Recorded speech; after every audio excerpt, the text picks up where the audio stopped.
Shalom Bapak Ibu Saudara yang dikasihi oleh Tuhan kita Yesus Kristus. Berjumpa kembali di dalam podcast Mutiara hari ini. Sahabat bertumbuh dalam saat teduh yang seperti biasa hadir membawa keresahan dan persoalan di dalam hidup, diangkat untuk menjadi renungan yang kiranya membangkitkan kekuatan iman. Bagaimana kabar Bapak Ibu Saudara di kesempatan kali ini? Besar harapan kami saudara senantiasa ada dalam keadaan sehat, dilimpahi berkat dan rahmat serta segala kebaikan di dalam Tuhan kita Yesus Kristus dimanapun saudara berada. Dan di dalam podcast Mutiara hari ini, di kesempatan kali ini kita memasuki episode yang ke-265. Masih dalam topik bahasan yang sama dengan episode sebelumnya ya. Kita akan membahas mengenai makna rohani padang gurun bagian yang kedua. Kali ini kita akan membahas mengenai contoh bagi kita. Nah, firman Tuhan terambil dari 1 Korintus 10 ayat 6 dan 1 Korintus 10 ayat 11. Jadi dua ayat ini saya akan baca loncat saudara ya. 1 Korintus 10 ayat 6, demikian firman Tuhan, semuanya ini telah terjadi sebagai contoh bagi kita untuk memperingatkan kita, supaya jangan kita menginginkan hal-hal yang jahat seperti yang telah mereka perbuat. 1 Korintus 10 ayat 11, semuanya ini telah menimpa mereka sebagai contoh dan dituliskan untuk menjadi peringatan bagi kita yang hidup pada waktu di mana zaman akhir telah tiba. Amin. Mari kita berdoa. Bapa, di dalam nama Tuhan Yesus, sebentar kami mau merenungkan kebenaran firman-Mu. Kami mohon hikmat dan pengertian serta pengurapan dari Allah Roh Kudus menyertai kami di dalam kami merenungkan firman-Mu Tuhan. Di dalam dan demi nama Tuhan Yesus kami berdoa. Amin. Nah, Bapak Ibu Saudara yang dikasihi oleh Tuhan kita Yesus Kristus, di pembahasan sebelumnya kita kemarin membahas mengenai makna rohani di padang gurun yang bicara soal janji Tuhan. Dan kali ini pembahasan kita agak sedikit berbeda ya, karena kita maju selangkah yang kali ini membahas mengenai contoh bagi kita. Jadi ada dua ayat tadi yang saya baca dari 1 Korintus 10 ayat 6 dan ayat 11 ya. Yang kedua-duanya itu berbicara hal yang sama. Semuanya itu artinya apa yang tertulis di dalam perjanjian lama mengenai bangsa Israel di padang gurun itu menjadi contoh dan dituliskan menjadi peringatan bagi kita yang hidup di zaman akhir ini. Saudara ya. Nah, saya tidak akan membaca bagaimanakah contoh-contohnya saudara. Kalau saudara orang yang rajin dan suka membaca Alkitab ya, paling tidaklah saudara dulu pernah membaca kisah mengenai bangsa Israel keluar dari tanah Mesir, bangsa Israel dalam perjalanannya, dan apa yang terjadi dengan mereka selama di padang gurun. Rasul Paulus katakan di sini, semua yang terjadi kepada mereka dan semua yang mereka lakukan itu bisa menjadi contoh dan peringatan bagi kita yang hidup di masa ketika zaman akhir itu tiba. Ya. Saudara ya, banyak contoh yang disebutkan di sini. Contoh-contohnya tuh banyak saudaraku ya. Yang paling banyak diingatkan dari nas ini, jadi 1 Korintus 10 ini adalah tulisan dari Rasul Paulus. Ayat 1 sampai 13 itu memang fokus membahas mengenai kisah bangsa Israel ya, di recap ya. Kisah bangsa Israel di padang gurun. Bagaimana mereka mencobai Tuhan ya. Mereka dikatakan menjadi pengikut Musa. Mereka juga menerima makan mana. Mereka juga meminum air yang keluar dari bukit batu. Tetapi kata Rasul Paulus, sebagian besar dari mereka ditewaskan di padang gurun. Ya, semuanya itu terjadi menjadi contoh bagi kita. Kenapa? Contoh apa yang kita bisa tarik dari sini? Ayat 7 berkata, jangan kita menjadi penyembah-penyembah berhala. Ya. Sehingga Tuhan menewaskan mereka dalam satu hari, tewas 23.000 orang. Kemudian jangan kita mencobai Tuhan. Ya, Kalau saudara pengen tahu kisahnya, ya penyembah berhala itu ya ketika mereka membangun patung anak lembu emas ya. Ya seperti biasa ya. Hal-hal atau kenangan-kenangan mereka di dunia itu bisa menjadi suatu batu sandungan di dalam perjalanan mereka mengikuti Tuhan. Saudara, kalau mengikuti Tuhan, saudara tidak boleh pengen kembali ke masa lalu ketika engkau masih belum mengikuti Tuhan, atau pengen cara-cara dari masa lalu. Saya banyak kali heran ya. Ada orang Kristen yang sungguh-sungguh dalam mengiring Tuhan, mereka sudah lahir baru, mereka sudah bertobat, bahkan mereka sudah melayani Tuhan. Tapi ketika ada anggota keluarganya yang sakit, tiba-tiba ada satu ide yang muncul. Ya ini bagaimana kalau kita memohon kesembuhan dari dukun tertentu, atau kita datang kepada orang pintar yang ada di sana. Lah, saya mau bilang saudaraku, kalau saudara sudah memiliki Tuhan Allahmu yang hidup, jangan lagi berpaling dengan cara-cara dari kehidupanmu yang lama. Itu namanya engkau tidak setia dan engkau serong dengan cara hidupmu yang lama. Jangan lakukan itu. Kalau saudara sudah mengikuti Tuhan dan tiba-tiba katakanlah amit-amit nih ya, saudara mengalami satu sakit penyakit yang berat, katakanlah seperti kanker yang berbahaya, kanker serviks, payudara, usus atau apapun yang bahkan mungkin divonis dokter umur saudara tidak akan panjang. Mari jangan memandang bahwa kesembuhan itu yang paling utama. Kalau Tuhan berkehendak menimpakan saudara sakit penyakit, mari kita terlebih dahulu mengevaluasi diri kita, saudaraku. Bagaimana kita mengevaluasi diri kita? Yakni dengan merendahkan diri datang ke hadapan Tuhan di dalam doa. Kalau mau saudara berpuasa, silahkan berpuasa. Yang penting saudara merendahkan diri. Saudara bertanya, Tuhan, kenapa engkau menimpakan aku sakit penyakit ini? Jadi apa adanya lah seperti anak-anak. Tuhan, kenapa? Tuhan, kenapa? Saudara rendahkan diri. Nanti Tuhan akan berbicara dan memberitahu saudara. Kalau ada dosa yang Tuhan singkapkan, maka bertobatlah. Kalau ada pelanggaran yang saudara belum bereskan, maka bereskanlah. Dan biarlah hati nuranimu tetap bersih di hadapan Tuhan. Sehingga engkau tetap ada di dalam zona pendamaian, zona dilayakkan, bukan di dalam zona dosa. Saya percaya kalau seorang bertobat, merendahkan diri, maka Tuhan pasti memulihkan.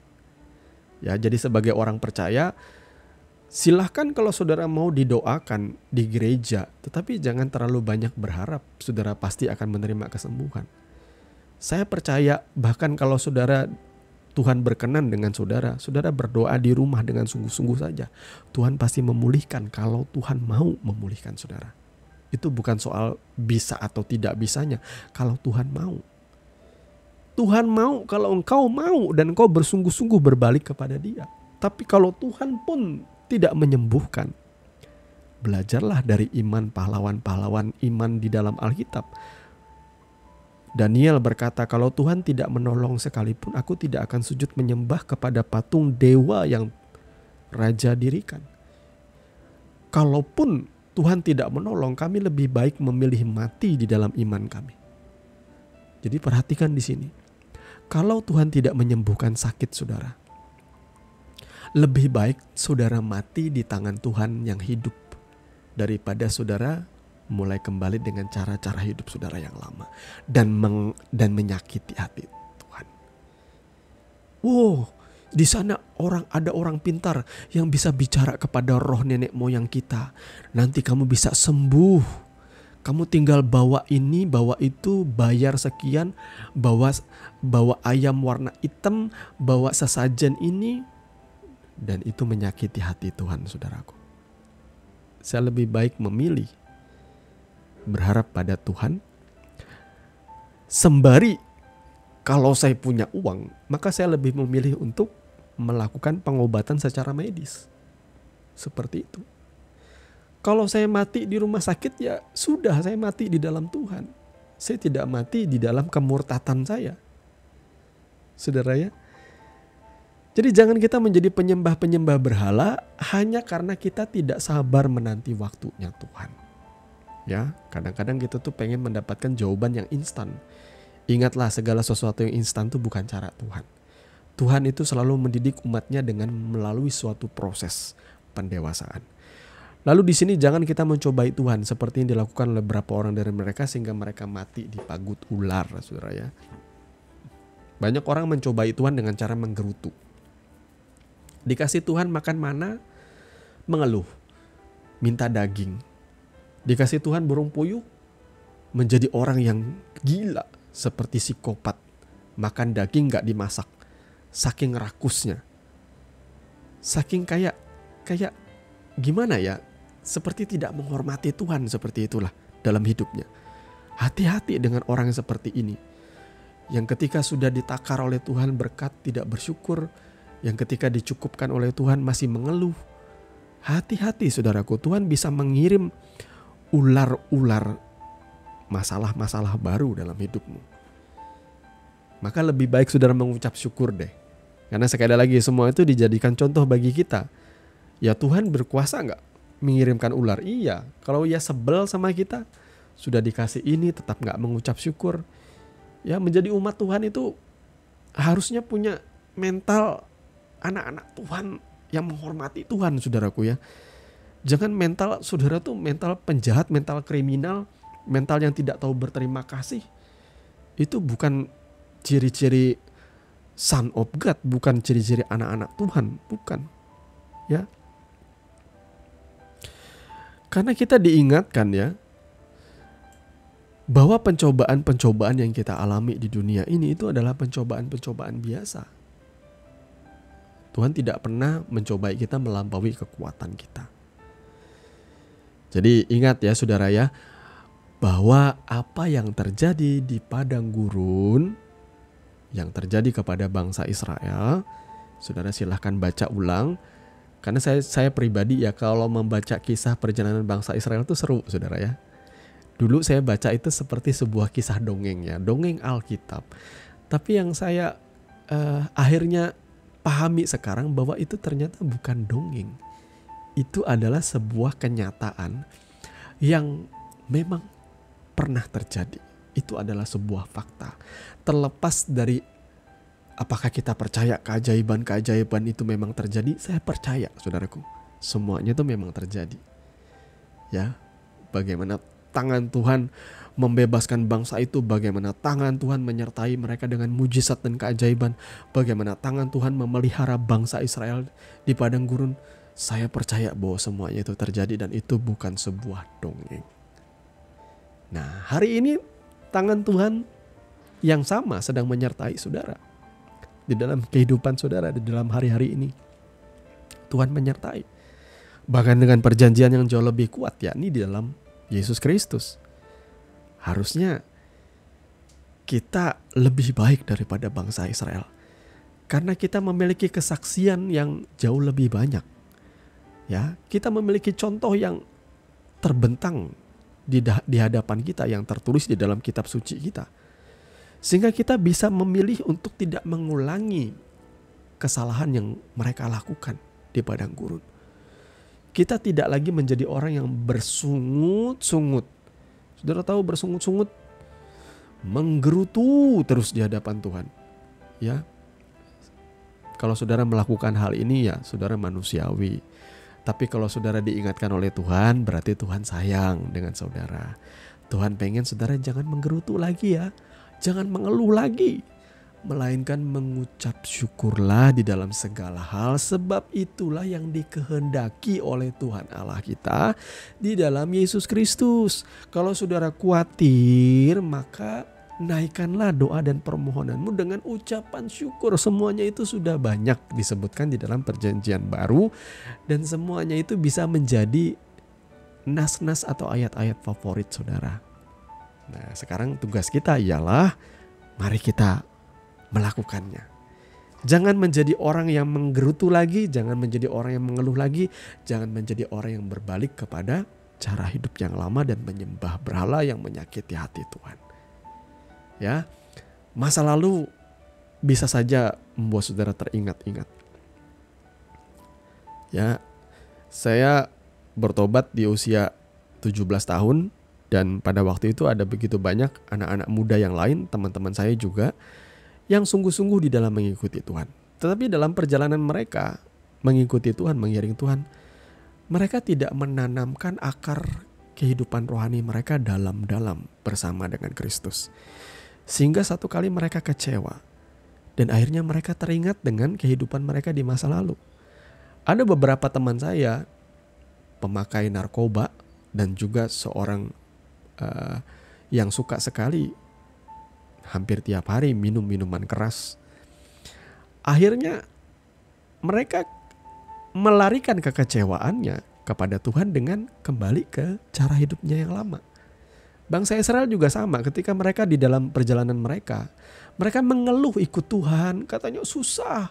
Padahal jauh lebih susah hidup di tanah Mesir, disuruh membuat batu bata yang mungkin saja untuk bangunannya orang Mesir seperti piramid dan lain sebagainya, itu kita nggak tahu, saudara ya. Mereka disiksa, boro-boro makan makanan yang enak. Mereka justru makan lecutan cambuk, ya.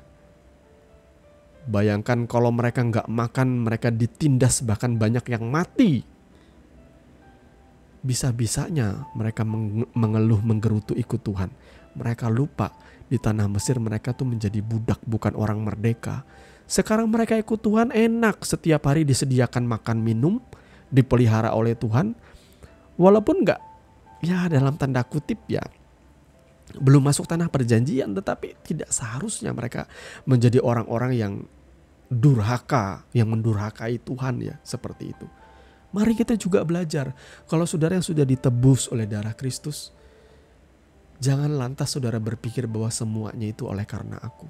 Aku mencapai titik ini, keberhasilan ini, oleh karena pilihan hidupku. Engkau kurang ajar sekali. Semuanya itu oleh karena Tuhan.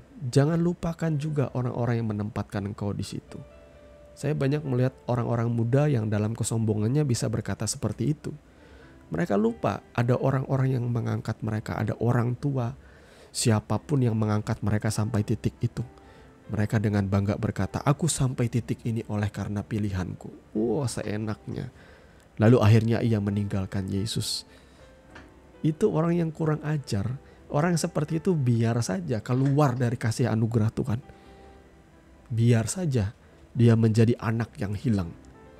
Saudara ya, sampai suatu saat kelak ia akan sadar bahwa semua berkat yang ia capai selama ini oleh karena Yesus, bukan oleh karena kuat gagahnya semata.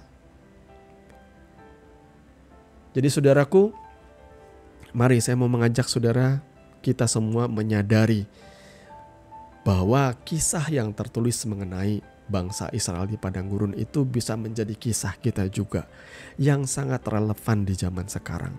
Ingatlah bahwa segala yang tertulis tentang mereka menjadi contoh bagi kita yang hidup di zaman sekarang. Tuhan Yesus memberkati firman-Nya dan mari kita berdoa. Bapa Surgawi, Bapa di dalam nama Tuhan Yesus, terima kasih karena Engkau sudah berbicara, menegur dan mengajar kami. Tolong kami Tuhan agar kami boleh berpegang kepada peringatan-peringatan-Mu, agar kami tidak menjadi orang yang mudah mengeluh, menggerutu, bersungut-sungut, dan meninggalkan cara hidup kami yang benar di hadapan-Mu Tuhan. Terima kasih Bapa karena Engkau tetap setia mendidik dan mengajar kami. Kami menyerahkan kehidupan kami di sepanjang hari ini, sepanjang pekan ini, ke dalam tangan Tuhan yang penuh kuasa. Di dalam dan demi nama Tuhan Yesus kami berdoa. Amin. Saudaraku yang dikasihi Tuhan, saudara sudah mendengarkan kebenaran firman yang kiranya boleh menjadi dasar dan kekuatan di dalam setiap kehidupan saudara. Sampai bertemu lagi di podcast Renungan Firman Mutiara hari ini yang berikutnya. Kasih karunia menyertai saudara sekalian. Shalom.